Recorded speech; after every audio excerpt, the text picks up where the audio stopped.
Today we shall have a session today about bank reconciliation. We are Jovima Digital Consultants. Now, bank reconciliation looks at two things. We look at the bank balances at the end of the particular period and the cash balances. And the cash balances here, we are interested in the cash book and the bank column specifically. We are interested in knowing how much was the bank balance at a particular period, at a particular date. For example, at 30th October, how much did we have in the bank and how much did we have in the cash book using the bank column. Remember, this video is meant for those ones who do reconciliations manually. For those ones who reconcile automatically within the systems, we shall also have to look at how do we do that, especially with the QuickBooks. Now, with the reconciliation, we are going to look at things like the key factors to consider. For example, the major question here or the major concern is to know how do we reconcile. And if we are to answer such a question, we are supposed to know the key factors to consider when you are reconciling. One of the key factors to consider is the cash book balance. Another one is the direct credits, direct debits. We look at unpresented checks, uncredited checks, and the bank statement balance. When you are reconciling, we usually start with the adjusted cash book. Why? We have to first look at the errors, possible errors we could have done as accountants within the company, within the system. Remember, we have errors like errors of omission, we have errors like errors of commission, we have errors of principal, we have posting errors, we have arithmetic errors. All that is considered when we are reconciling. Remember, there are some errors which will be reflected by the trial balance, and there are those which won't be reflected, like errors of omission. If you omit a transaction totally, it will not be reflected anywhere. It will not even affect your trial balance. But remember, if this transaction went through the bank will have recorded this. So we start with adjusting the cash book for such errors. So we proceed. After getting the adjusted cash book, we come and look at the bank reconciliation statement. And to come up with the reconciliation statement, you must have an adjusted cash book balance. How do we adjust for cash book? We go to the cash book balance, the balances we have at a particular period, for example, 30th October, as I said. Then we add back.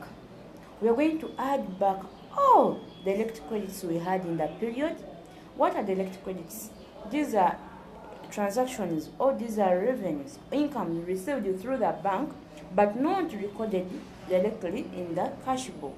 For example, if I receive interest on my account, if I have a savings account, and after every end of the month, I receive some interest. This interest, I may not know how much did I receive last month, how much will I receive next month.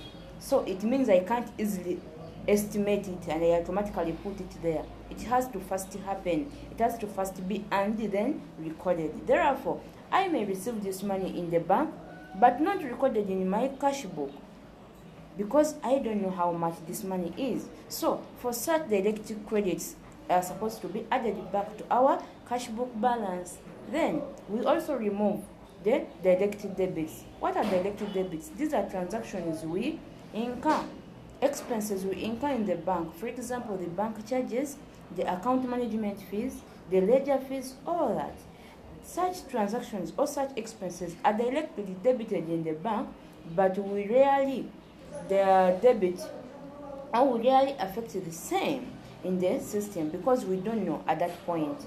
You may make a transaction and you don't know how much money was deducted on that transaction in terms of bank charge, how much was the tax. So when we want to know how much is the adjusted cash book balance, we have to first of all get the cash book balance of the bank room, and we adjust for these ones, the direct debits and the direct credits. What we get at that point is what we call the adjusted cash book balance. So we go ahead to add on the unpresented checks. What are they? These are checks that you've paid to people, but you have not yet taken them to banks to effect a payment. For example, if I pay for furniture today, and the person I've paid has not directly taken the check straightforward to the bank, and the bank does this payment, or has taken it, but maybe the bank takes a day or 2 days to do the transfer, it implies the bank will have higher balances than what I have, because me, I've already reduced a payment, but for them, they have not yet reduced. Therefore, for such unpresented checks, they are supposed to be adjusted for. Then we less or we remove what we call uncredited checks. These are checks, oh, this is money we receive from our debtors or receivables, but is not yet recorded in the system. Suppose I receive money today and I'm reconciling today, and this money is not yet reflected in the bank, in my account. It implies this money is in there, the person has paid and the bank has received, and me, I'm not yet notified. It means my cash book will not have this balance. It means my cash book will be less by a certain figure. Therefore, we also come and remove this one. At the end of that day, what we shall have at that point will be matching the bank balances we have. There is something I need to tell you. When we talk about debiting in the bank language, it means removing, it means paying. When we say credit in the banking language, it means receiving or adding. Therefore, when I say on the credit side of the bank, it will mean instead the debit side of the cash book. It is the opposite. So if I say on the debit side of the cash book, now I'll be meaning the credit side of the bank. That is the difference in there. So I have a simple formula on how we can easily recall this, on how we can easily recall the process or the reconciliation process. One, I have a statement saying, can Alice directly debit, credit, unpresented, unchecked, or uncredited checks alone?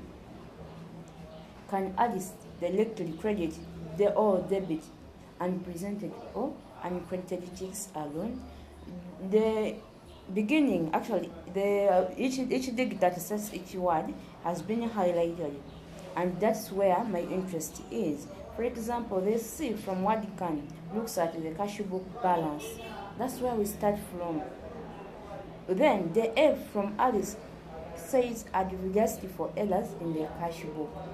Remember, we always make errors, knowingly or unknowingly.